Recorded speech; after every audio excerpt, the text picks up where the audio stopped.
अस्सलाम वालेकुम नाज़रीन। डॉक्टर हमजा चीमा आपकी खिदमत में हाजिर है। क्योंकि हमने एक मेडिसिन का सिलसिला शुरू किया हुआ है होम्योपैथिक दवाई का। तो आज भी हमारी बहुत बड़ी दवाई है जिसका इस्तेमाल हम अक्सर क्लिनिक पे पोलिक एसिड के तौर पर करते हैं। इसका इस्तेमाल बहुत बड़ी दवाई है, एंटी साइकोसिस है, सॉरी एंटी सिफिलिस है ये। मरकसाल मर्क्यूरस यानी पारा। नाज़रीन, जैसा कि हम सब जानते हैं कि पारे का इस्तेमाल जो है ये रोज़े अव्वल से ही होता आ रहा है। इंसानी ज़िंदगी की तारीख जितनी पुरानी है इतना ही पुराना पारे का इस्तेमाल है, बतौर मेडिकल इस्तेमाल होता रहा है। क्योंकि आमतौर पर ये देखा गया कि पारा के अंदर बहुत सारी बीमारियों का इलाज मौजूद है। पहले ज़माने में भी किया जाता रहा है, अब भी किया जाता रहा हो रहा है, होम्योपैथिक में भी हो रहा है और दूसरे तरीके इलाज में भी इसका अभी तक भी हो रहा है। आज हम इसकी अलामत पढ़ेंगे और मैं कोशिश करूंगा कि इस मुख्तसर वक्त में इस बहुत बड़ी दवाई को आपके बारे में इसके बारे में आपको बहुत सारी डिटेल आपको बता दूं, ताकि आपके जहन नशीन हो जाए ये दवाई और आप आने वाले मरीज़ को अच्छे तरीके से इसको दे सकें और इसका रिजल्ट भी जो है ना वो बेहतर तरीके से ले सकें। जिस तरह मैंने आपको पारे का लफ्ज़ इस्तेमाल किया है, मेर्क्यूरस भी इसको कहते हैं, मर्क साल भी कहते हैं। होम्योपैथिक सिलेबस के अंदर इसको मर्क साल के नाम से बोला जाता है। वैसे तो पारे की बहुत सारी किस्में हैं, पारे की फैमिलीज़ हैं, लेकिन ये पारे की फैमिलीज़ में सबसे नुमाया और अजीम दवाई है मर्क साल। मर्क साल जैसा कि इसके पारे के नाम से जाना जाता है कि पारा जो है ये ना सर्दी बर्दाश्त करता है ना गर्मी बर्दाश्त करता है। यानी पारे को अगर आप ठंडी जगह पे रखेंगे ये सुकड़ जाएगा और अगर आप गर्म जगह पे रखेंगे तो ये फैल जाएगा। इसीलिए इसको दर्जा हरारत चेक करने के लिए इस्तेमाल किया जाता है। बुखारों में मरीज को बुखार चेक करने के लिए पारे का इस्तेमाल किया जाता है। थर्मामीटर में ये इसका इस्तेमाल होता है। तो जैसा कि अभी मैंने आपको कहा है कि इसका जो ना ये सर्दी बर्दाश्त करता है और ना गर्मी बर्दाश्त करता है, बिल्कुल इसी तरह इसका मरीज़ भी जो है वो ना गर्मी इस्तेमाल करता है, गर्मी बर्दाश्त कर सकता है और ना सर्दी बर्दाश्त कर सकता है। मरीज़ के लिए गर्म जगह पे जाना भी बहुत ज़्यादा तकलीफदेह होता है और सर्द जगह पे जाना भी बहुत ज़्यादा तकलीफदेह होता है। मरीज़ गर्मी भी बर्दाश्त नहीं कर सकता और सर्दी भी बर्दाश्त नहीं कर सकता। बिस्तर की गर्मी भी बर्दाश्त नहीं कर सकता, और अगर बिस्तर रज़ाई वगैरह ना ले, कंबल वगैरह ना ले, तो बाहर भी उसके लिए तकलीफदेह होता है ये मरहला। यानी वो इस मरहले के लिए सर्दी और गर्मी का जो मरहला है इसको बर्दाश्त नहीं कर सकता। अगर ऐसे पेशेंट आते हैं हमारे पास तो हम मर्द साल की तरफ ध्यान देते हैं। ना वो एसी बर्दाश्त कर सकता है, एसी से बाहर जाएगा, गर्मी है तो वो गर्मी एसी के बगैर गर्मी भी बर्दाश्त नहीं कर सकता। तो सबसे पहले इसकी ज़हनी कैफियत मैं आपको बता देता हूँ कि हम जो है वो जहन की तरफ से पहले आते हैं। जहन से अलामत नीचे की तरफ लेके जाते हैं, जिस जिस तरह हमारा तरीक़ाकार है मरीज़ को देखने का। और मुख्तसरन मैं आपको ज़हनी इसकी कैफियत बता देता हूँ, क्योंकि बहुत लंबी चौड़ी इसकी ज़हनी अलामत हैं जो बहुत ज़्यादा काम की हैं हमारे क्लिनिक पे, हम इस्तेमाल करते हैं जब मरीज़ हमें बताता है, वो आपको बता देता हूँ। एक इसके लिए लफ्ज़ इस्तेमाल होता है फिल्दी का। फिल्दी का मतलब होता है गंदा, गंदगी। यानी filthy and mind and physical, यानी जिस्मानी और ज़हनी तौर पर इसका मरीज गंदा होता है। अब गंदा होने की क्या तारीफ है। तो इसके लिए मुख्तलिफ किताबों के अंदर ख़ास तौर पर कैंट ने इसको बड़ी डिटेल के साथ बयान किया है कि इसके मरीज के अंदर तकरीब भी होती है, इसलिए इसको कहा जाता है। और जिस्मानी तौर पर गंदा इसलिए होता है कि इसके जिस्म से बदबू आती है। ये बदबू भी इस दवाई का बहुत आम खासा है। यानी बदबू जो है वो बहुत ज़्यादा इसके मुंह से आती है, इसके जिस्म से आती है। पसीना इसका स्लिमी होता है, यानी जो ऑयली होता है इसमें नुमाया बात ये पाई जाती है कि मुंह की अलामतें मैं अभी आपको बताऊंगा थोड़ी देर बाद। पहले इसकी ज़हनी कैफियत जो है वो तकरीब कार होता है, जिस तरह मैंने आपको बताया। और खुदकुशी करने की तरह मैलान इसका पाया जाता है।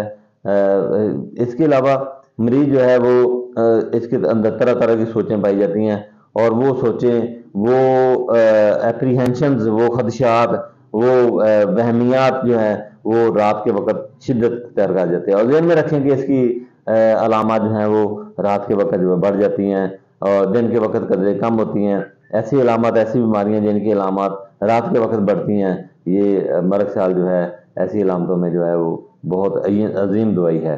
रात के वक्त तकलीफें बढ़ जाना, इसकी ज़हनी अलामतें, तशवीश बढ़ जाती है, फिक्र बढ़ जाती है, सोच इसकी बढ़ जाती है।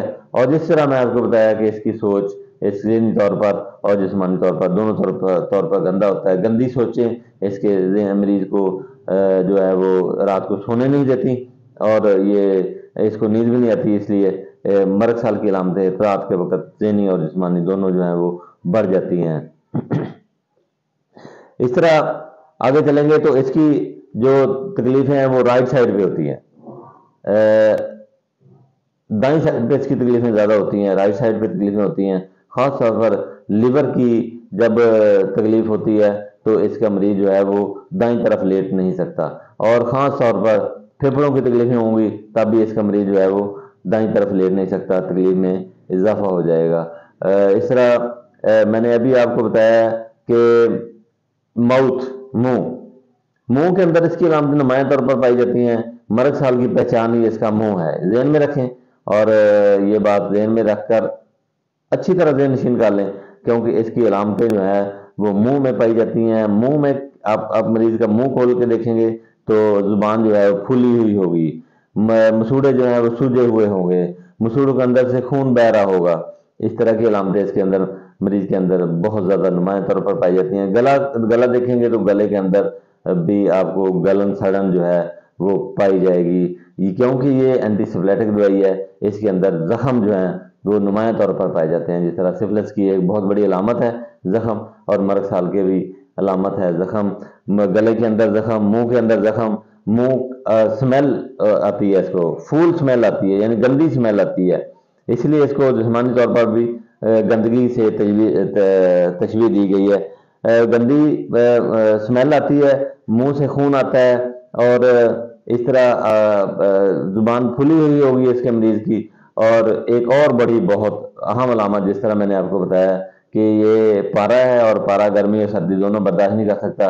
अगर मरीज पानी पिएगा ठंडा तो भी तकलीफ देगा, अगर मरीज गर्म पानी पिएगा तो भी तकलीफ देगा। गर्म चीज़ भी इसके लिए मुनासिब नहीं होती और सर्द चीज़ इसके लिए भी मुनासिब नहीं होती। ये इसके मुंह की अलामतें मैंने आपको बताई हैं। टीथ गल जाते हैं, सड़ जाते हैं। और जिस तरह मैंने अभी आपको बताया कि ऐसे दांत के गलने सड़ने की वजह से जिनके अंदर सर्दी से और गर्मी से, यानी ठंडा और गर्म दोनों चीज़ों से तकलीफ जो है इसके मरीज को उठानी पड़ती है। कुछ देर पहले मैंने आपको बताया था कि इसका मरीज गर्मी और सर्दी जो है वो बर्दाश्त नहीं कर सकता है। इजी चिल्ड एंड ओवरहीटेड, यानी इसका मरीज गर्म भी बहुत जल्दी होता है और सर्दी से भी इसको नुकसान बहुत जल्दी होता है। मुंह की अलामतें एक रह गई थी, बहुत बड़ी अलामत इसके मुंह से, जिस तरह मैंने अभी आपको बताया कि जुबान फूली हुई। मैं बार बार इस जो अलामत का जिक्र करता हूँ वो अलामत बड़ी अहम होती है, उसको आप जहन में बिठा लें सुनकर। और मुंह से मुतल्लिका इसकी और अलामत है सेलिब्रेशन, यानी पानी का अखराज, रालें बहती हैं मुंह से। ये इसकी बहुत बड़ी अलामत है, रालें बहना। और मरीज को ख़ास तौर पर रात के वक्त इसके मरीज की रालें बहती हैं और मुंह के अंदर इसकी सूजन हो जाती है, जुबान फूल जाती है और गला इसका ख़राब होता है। गले के अंदर जख्म पाए जाते हैं और जख्म जब होते हैं तो मरीज जो है वो सर्दी गर्मी जो है वो बर्दाश्त नहीं कर सकता। इसके अलावा इसकी बहुत सारी अलामतें पसीने में भी हैं। पसीना यानी पसीना बहुत ज़्यादा आता है, easily perfuse sweating without any relief, यानी ये पूरी अलामत इसकी ये बनती है, यानी कि पसीना बहुत ज़्यादा आता है। मरीज को ख़ास तौर पर इसके मरीज को पसीना आने से सुकून नहीं होता। और ये भी आपको बात बता दूं कि पसीने के अंदर इसकी बहुत सारी अलामतें जो है वो पाई जाती हैं। येलो, खास तौर पर इसके पसीने की रंगत जो है वो येलोइश होती है। येलो इसके पसीने की रंगत जो है वो येलो होती है। और मैं आपको एक और बात बताता हूँ इसकी, डिस्चार्जेस से मुतल्लिका। इसके तमाम डिस्चार्जेस जो हैं वो ऑफेंसिव होते हैं, वेरी ऑफेंसिव, यानी बहुत ज़्यादा बदबूदार होते हैं। बदबू आती है, पता चलता है कि मरक साल का मरीज है। करीब बैठेंगे, दूर बैठेंगे तो इसका मरीज को जो है वो आपसे पता चल जाएगा, स्मेल से पता चल जाएगा कि इसके मरीज को मरक साल का मरीज है, इसकी स्मेल जो है वो बहुत आ रही है। इसके अलावा अगली सिम्टम, फिर मुंह की तरफ ही आऊंगा मैं।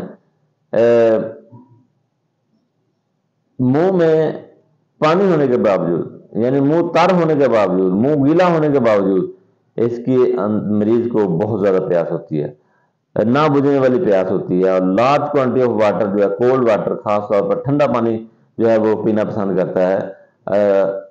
अगरचे जुबान जो है वो गीली होती है, मुंह में नमी होती है, मुंह में सेलिवेशन होती हैं, मुंह में रालें होती हैं इसके मरीज के। मैंने अभी आपको बताया कि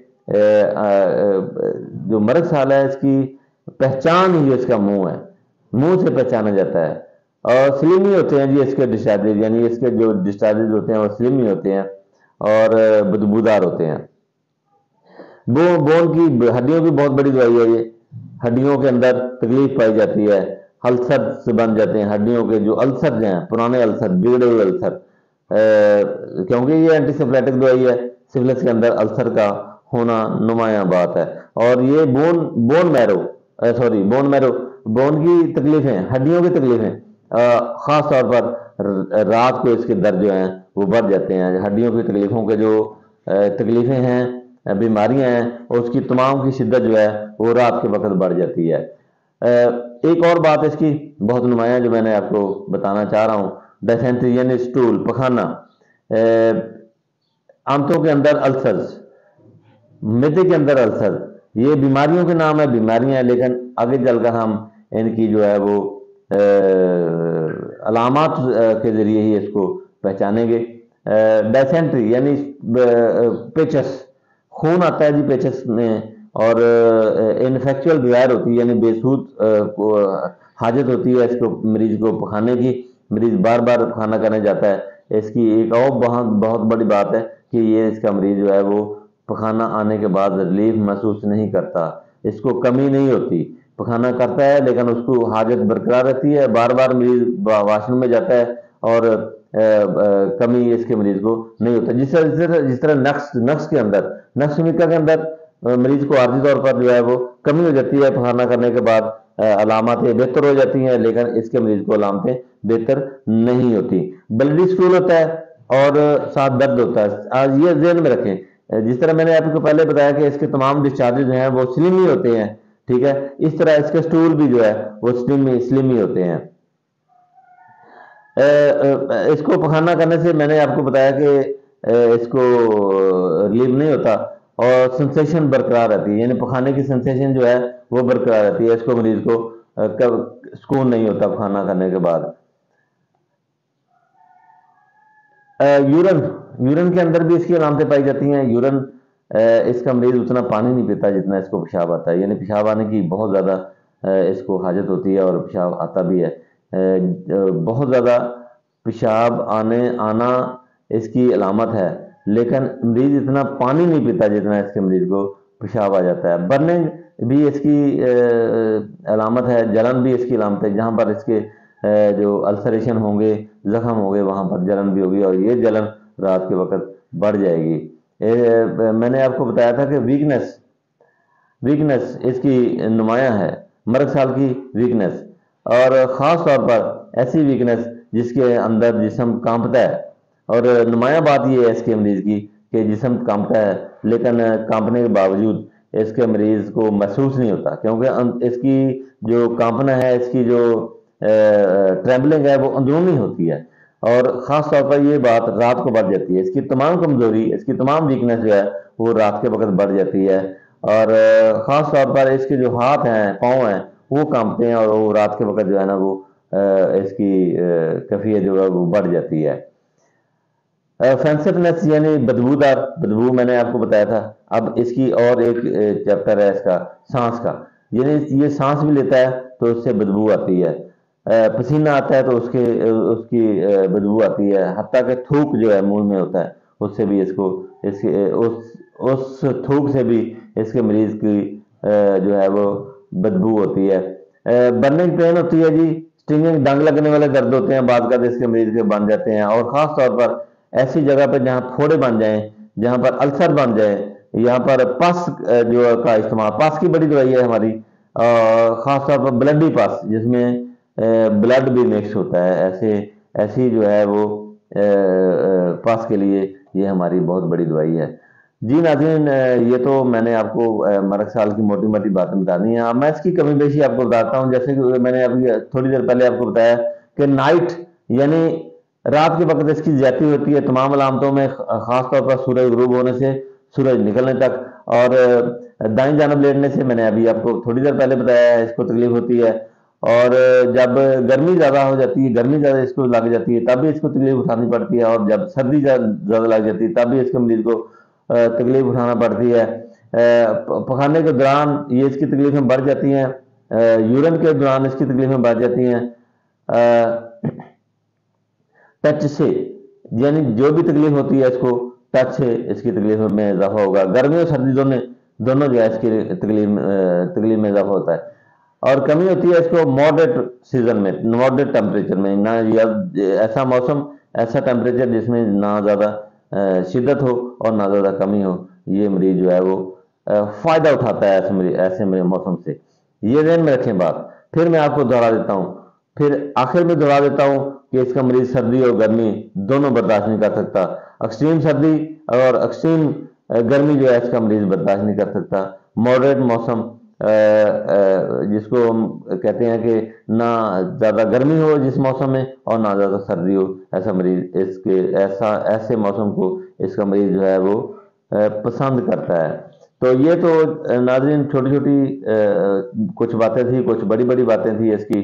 ऐसी अलामतों के तहत मरीज के अंदर बीमारी कुछ भी हो, आपने बीमारी को नहीं देखना, आपने अलामतों को देखना है। ज़रा वीडियो लंबी हो गई यार, देखकर इसको सुनकर मेरे कमेंट्स करें, मेरे चैनल को सब्सक्राइब कर लें, क्योंकि इससे मुझे ज़रा आपकी तरफ से तसल्ली भी मिलती है, शाबाश भी मिलती है। कमेंट्स भी करें, लाइक भी करें, इस वीडियो को शेयर भी करें ज़्यादा से ज़्यादा, ताकि आपको भी फ़ायदा और मुझे भी फ़ायदा हो। इल्म बढ़ता जाएगा जैसे जैसे हम इसमें मेहनत करेंगे। मेरी कोशिश है कि ज़्यादा से ज़्यादा मेहनत करके आपको किताबों की स्टडी करके आपको नॉलेज दे दूँ, और आपकी कोशिश ये होनी चाहिए कि आप मुझे नॉलेज दें। और आप मुझे नॉलेज कैसे दे सकते हैं? मेरी वीडियो पे कमेंट्स करके आप मुझे नॉलेज दे सकते हैं। इसके साथ ही आज की वीडियो मुकम्मल हुई। अल्लाह हाफिज़।